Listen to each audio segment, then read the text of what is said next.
I'm Edward October. You know, a story doesn't need to be scary to be horror. Many of my favorite horror stories, many of the best horror stories, don't actually frighten me. I prefer horror that is evocative of a uniquely dark mood. Horror which produces a sense of lasting dread or foreboding. Fear is fleeting. I prefer to be haunted.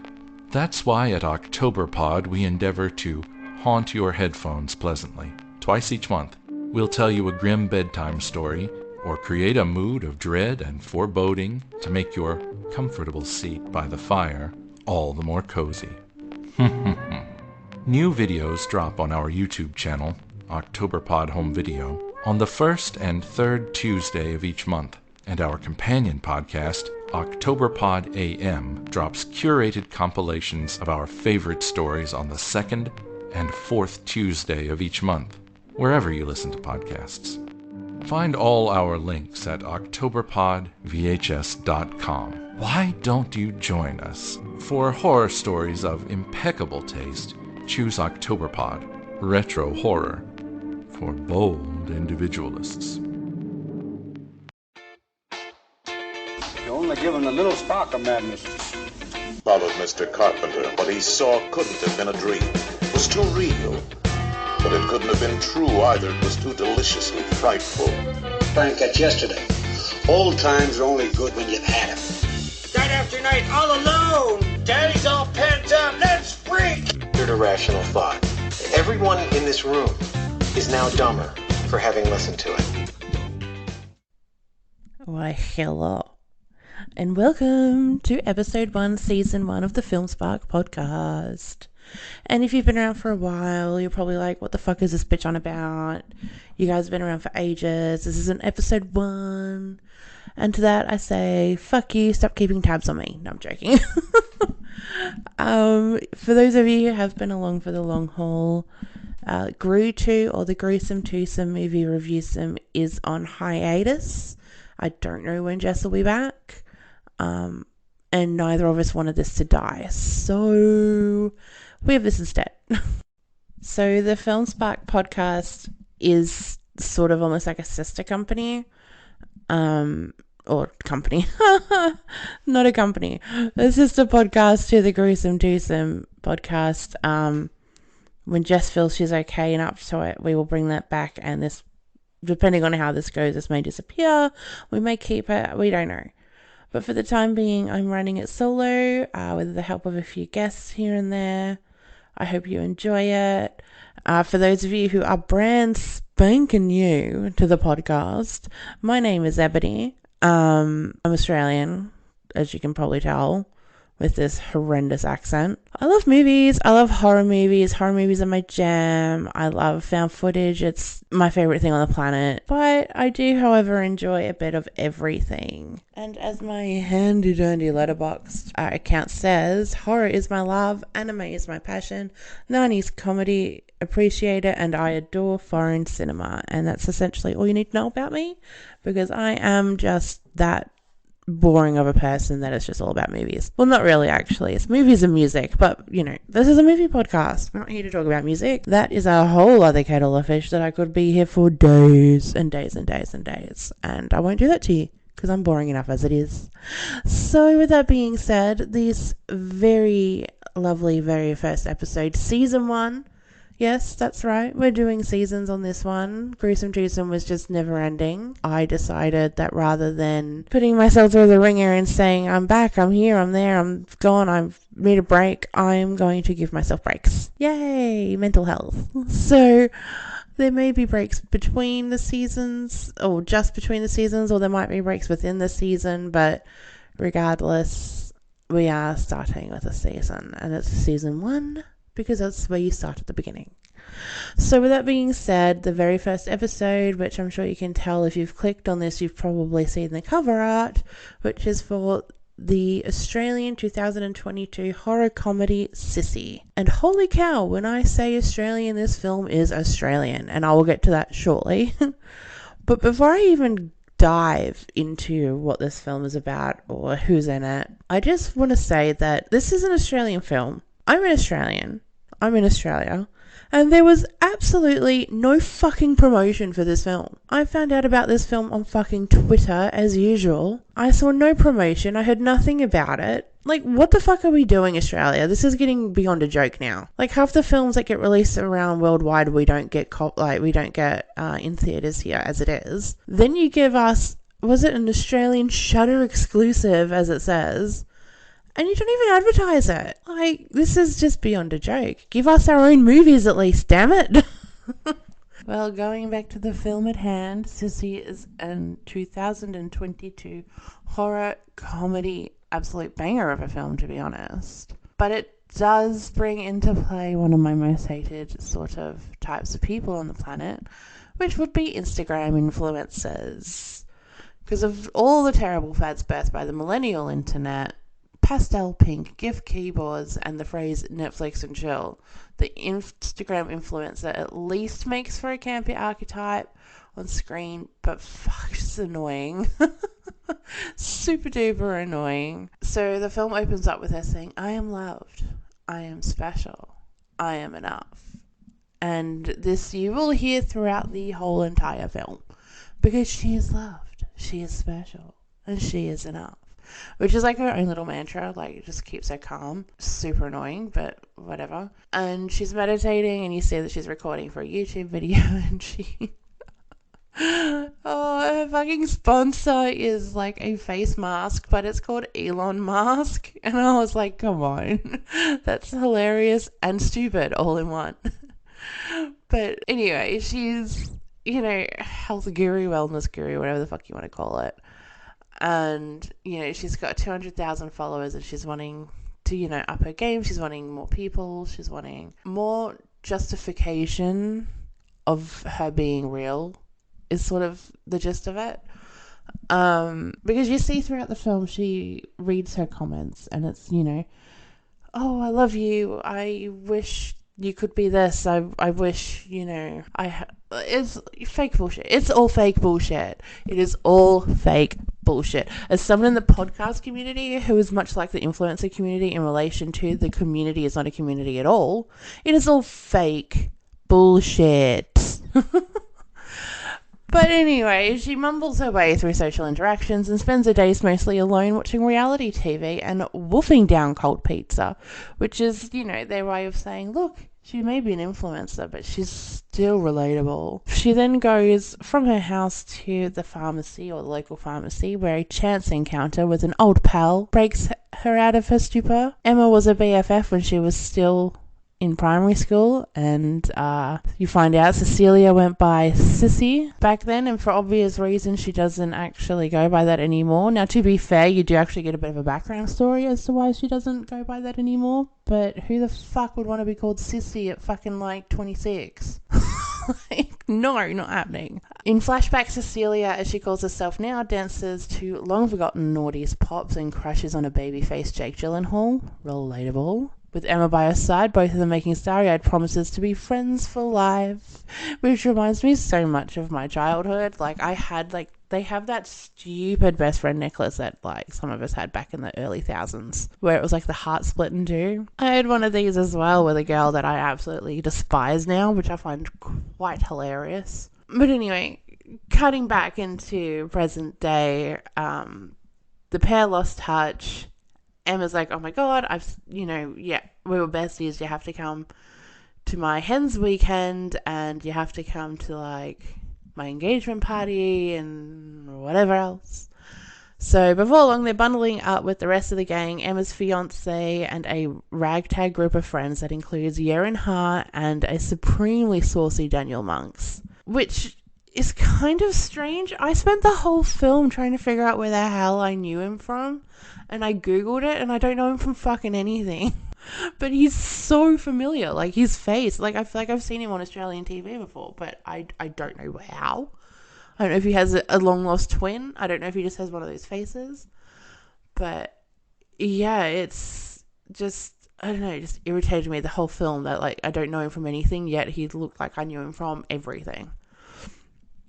But anyway, they get in the car and they're going to the location of the hens weekend, and you get that little glimpse of everyone likes everyone and everything's going to be okay, which we know is bullshit. So our first little taste of, I suppose you could say, little taste of horror in the film is they're driving down the road, which, by the way, if you're from Australia, which I found out not a lot of people outside of Australia know, good old capital of Australia, that's right, it's not Sydney, like I was told the other day, we won't go there. But in the good old capital of Australia, there in Canberra, shithole of a place. This film doesn't really do much for it. It's just like, hey, look, look like the outback. I tell you what, you go into Canberra itself, it don't look like that. Yeah, there's trees everywhere, but it's a fucking shithole. But anyway, so they're driving along to the destination of the hens, and lo and behold, what runs across the fucking road is a kangaroo. The most quintessential Australian thing that could ever fucking happen, unless it was a fucking koala or a wombat. So, of course, kangaroo hits the front of the fucking car. Front of the car gets smashed. Kangaroo is laying on the road. Not dead. This kangaroo is laying there like a fucking spaz. It is laying there in misery. And they spend, no joke, like 2-3 minutes deciding on what to fucking do about this kangaroo. I'm sorry. Why does it take you this long to figure out that if this poor thing is in fucking misery, that you need to, like, put it out of its misery? And I'm sorry for all you fucking, like, PETA lovers out there, but if you've got an animal that's been injured or hurt to the point where you know that they can't survive, you're going to kill the fucker. You're not going to leave it there on the side of the road. That is even more inhumane than hitting it to begin with. So they finally make the decision that they need to, kill this roo for good, which means that we get a really lovely close-up of a kangaroo head splatting on the ground. And when I say a lovely close-up, I'm talking like dead alive type splatter. Like, this shit was just ridiculous, and I loved every second of it.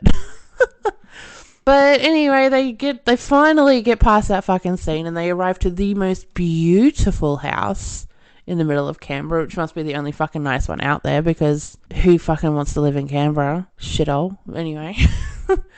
That they get to this house, and they've barely settled in when Cecilia comes face to face with her former tormentor Alex, who once made Cecilia's life hell on the playground in primary school. And that's where we start to get a few flashbacks that we realise Sissy was the name that she gave her, because Cecilia, Sissy, so on and so forth. Actually, I don't think she gave her the nickname Sissy. She already had the nickname Sissy for Cecilia, but that she hated the nickname Sissy because of Alex, because she gave her the nickname Sissy's a Sissy, and that's more annoying. But then you learn to realise that their decades-old feud is very much alive and well, even though they haven't seen each other in absolutely forever. And Alex loses her shit, and she's like, you see Alex pretty much argue with Emma outside the front of the house as to why the fuck is she here. And then we skip to a really lovely dinner scene where, they're talking about what does everyone do for a living and what does Cecilia now do, and then they talk about how she's an influencer and it's mental health and she has 200,000 followers, and Alex comes out with, I can't help but find it a little too ironic that of all people Sissy is preaching about mental health.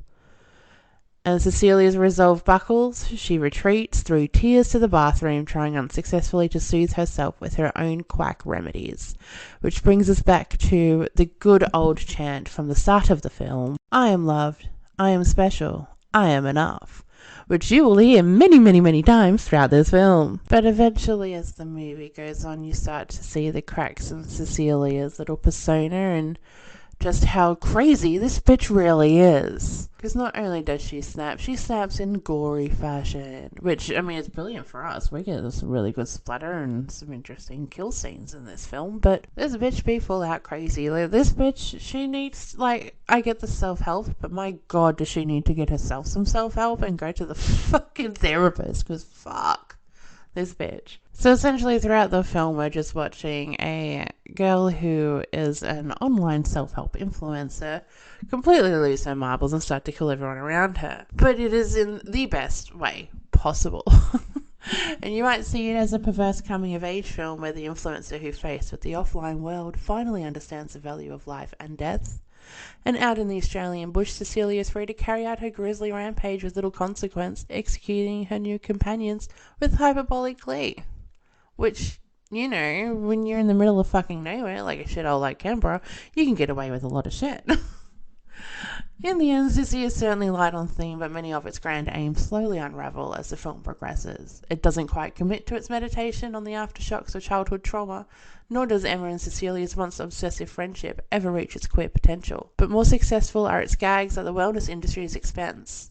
A crystal becomes a murder weapon. In between kills, Cecilia takes breathers to broadcast sermons on self-care to her followers. And even so, the constant send-ups of therapy speak can get a little grating. Multiple references to being triggered play like the funniest punchlines of 2015. Yeah, that... Seriously, I'm all for making fun of the influencer industry. And obviously with this sort of film being influencer-based, you're going to get these sort of words. And I hate to say this, but the triggering words, and one of them being triggered. But it's just, you put that aside, this film is so much fun, and what it does lack in originality in relation to those sorts of sayings and that sort of speak, it makes up for in blood, and there's bucket loads of it. You're getting it from the mouth, you're getting it from the brain, you're getting it from guts, you're getting lo-fi special effects, much of which appears to have been done practically. It's a lot like 80s practical effects where you're getting heads exploding and squished, and it's a lot of fun, and it's so much more than what I expected it to be. It's very B-movie, but it is very funny. And like I said before, the Australian references in this film, oh my god. Like, shit from Kath and Kim, you've got Sister to Sister, like the song Sister from Sister to Sister, which is hilarious. I saw them live because they opened up for, yes, I saw 5 live the other month. Yes, I'm 30 in a week, and I saw the boy band 5, who my friend decided to point out is now 3 because there's only 3 of them. Funnily enough, who opened for them? Sister to Sister. And the song that brings Cecilia and Emma together throughout this whole film is the fact that it's that song, it's that Sister to Sister, and you hear it many times, including through the credits scene. And honestly, for such a cheesy 90s, 2000s song, it fits really well in this. Like, really, really well. And I thought that was clever to use that. But in the end, Sissy is just a barrel of laughs with a lot of gore, a lot of blood. It's fun, it's ridiculous, it's not that original, but it is still a lot of fun. It is still a lot of fun. It is the sort of film that you can sit down with a group of friends, get pissed, and just make fun of the whole fucking time. And if you're Australian, you're sitting there pointing out all the fucking references, because there is so many references. But with that being said, I'm going to wrap up this portion of the episode. Now, I'm going to say this portion of the episode because I'm going to give you a little bit more about me, like I did at the start of this. But for you guys who don't really know me, and this is your first introduction to the podcast, which is really good timing being the start of the Film Spark podcast. 1, I thank you for listening. And 2, I can get really annoying. I'm joking. But, I started the Gruesome Twosome Movie Reviews podcast with my co-host Jess, and we had an absolute blast doing that. And it kills me to see that she can't record currently due to some health conditions. Once again, I'm not getting into specifics. We'd be here all night. It's very hard to explain anyway. But we had a lot of fun with the banter, and I know those of you who've been around for a while, for the past year, because holy fuck, we've reached a year, enjoy the episodes where we bantered as well. But it got to the point where we couldn't do that anymore. Jess was too uncomfortable, so we didn't want this to die. I want to keep this going. I enjoy recording for you guys. I enjoy reviewing for you guys, and I just feel rebranding as opposed to keeping the original going in the same fashion was the right way to go. First of all, the other one was called Gruesome Twosome, and there's only me, so what's the point? And having to explain that every single episode was getting really dull. I also know where I want to go with this podcast now, which I'm sure if you hear or listen back to a few of the other solo episodes, I'm probably a little bit more dull than I am in this one. I'm genuinely excited to record again. I'm not stuck in limbo land, not knowing what I want to do. I'm having a lot of fun, and I hope you guys hear that and understand that and are along for the ride with me. Because, the gruesome twosome was primarily horror films, and although there's a billion, gajillion, patrillion, dajillion out there, it can get a bit much. So, although I'm starting with a horror film now, it's more horror comedy, and it's definitely up my alley, and I have some films coming your way that aren't just horror. We got a little bit of everything. I've got guests coming on. We've got a segment coming up, which I'm not going to discuss or talk about because I think it's fucking hilarious and you guys are going to love it. But with that being said, YouTube. I'm going to get that up and running properly. I'm going to have some countdown lists. I've got many ideas up in the noggin waiting to, come out and overflow onto your screens. So keep an eye out there. Please follow us or me everywhere. Please, I'll beg, because, that's attractive.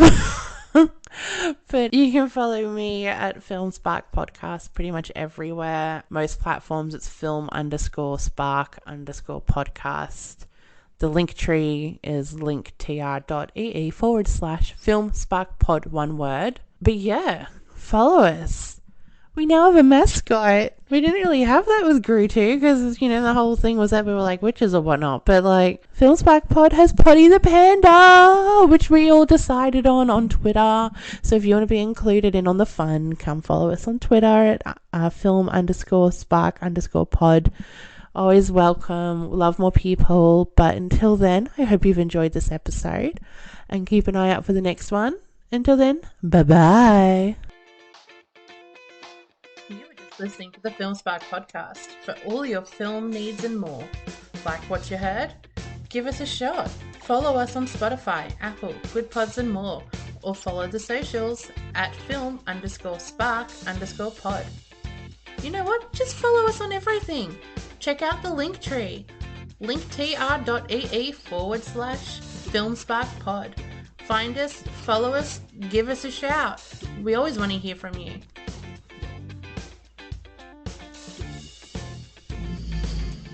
You're still here? It's over. Go home.